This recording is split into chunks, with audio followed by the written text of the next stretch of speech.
ఎవరైతే హాస్పిటల్లో dead bodies అన్ని పోస్ట్ మార్టంకి వచ్చి కుటుంబ సభ్యులు బాధితులు వచ్చారు, వాళ్ళని పరామర్శించాను, ఓదార్చాను. అవి చూసిన తర్వాత వాళ్ళందరితో మాట్లాడి ఒక భరోసా ఇచ్చాం. భరోసా ఇచ్చి మొత్తం అనౌన్స్మెంట్ కూడా మీరు ఒకసారి చూస్తే బాధితులందరికీ, చనిపోయిన వాళ్ళందరికీ 1 కోటి రూపాయలు ఆర్థిక సహాయం చేయడం, సీరియస్గా ఇంజురీ అయిన వాళ్ళకి 50 లక్షలు ఇవ్వడం, లైట్ ఇంజురీస్ ఉంటే అలాంటి వాళ్ళకు కూడా 25 లక్షలు ఇవ్వడం, ఈ 3 కేటగిరీస్ కింద అనౌన్స్ చేశాం. ఈరోజే ఎవరైతే చనిపోయారో వాళ్ళందరికీ చెక్కులు కూడా డిస్ట్రిబ్యూట్ చేస్తారు. మిగిలిన వాళ్ళు కూడా ఇమీడియట్గా డిస్ట్రిబ్యూట్ చేయమని ఆదేశాలు ఇచ్చాను. అవి కూడా ఇమీడియట్గా ఇస్తాం. అయితే మనం ఆర్థిక సహాయం చేయొచ్చు, కానీ కుటుంబాలు తేలేం. ఆ కుటుంబానికి ఎవరైతే ఆధారంగా ఉంటారో, ఎవరైతే ఆ కుటుంబానికి ఒక సెక్యూరిటీగా ఉంటారో వాళ్ళు మనం తేలేం. అది జీవితాంతం తీరని లోటు.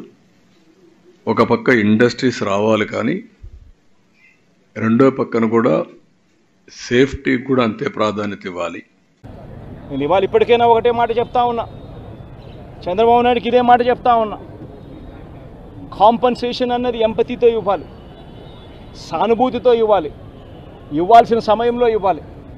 ఇంతమంది హాస్పిటల్లో ఉన్నారు, వాళ్ళందరికీ ఏ ఒక్కరికి కూడా, ఈ హాస్పిటల్లో ఉన్న వాళ్ళకి ఏ ఒక్కరికి కూడా ఇంతవరకు డబ్బులు ముట్టల.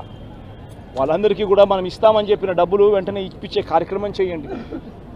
ఆ ప్రోటోకాల్ ఏదైతే ఉందో ఫ్యాక్టరీ సెక్యూరిటీస్కి సంబంధించి, ఫ్యాక్టరీ సెక్యూరిటీ, పొల్యూషన్ కంట్రోల్కి సంబంధించి ఏదైతే ప్రోటోకాల్ ఎగ్జిస్టెన్స్లో ఉందో ఆ ప్రోటోకాల్ను కనీసం ఇప్పటి నుంచి అన్నా కనీసం మానిటర్ చేసే దిశగా అడుగులు వేయండి. ఇటువంటి మళ్ళీ పునరావృతం కాకుండా చేసే కార్యక్రమాలు చేయండి. ఆ ఫ్యాక్టరీకి సంబంధించి ఏం జరిగిందో లోతైన ఎంక్వైరీ చేయండి.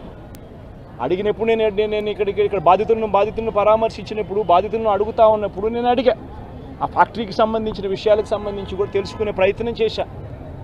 ఫ్యాక్టరీలో ఏం జరుగుతూ ఉంది, ఫ్యాక్టరీలో SOPs బాగానే పాటించే వాళ్ళ, ఫ్యాక్టరీలో పొల్యూషన్ కంట్రోల్ అనేది స్టాండర్డ్ మెయింటెనెన్స్ చేసేవాళ్ళ అని కూడా అడిగా.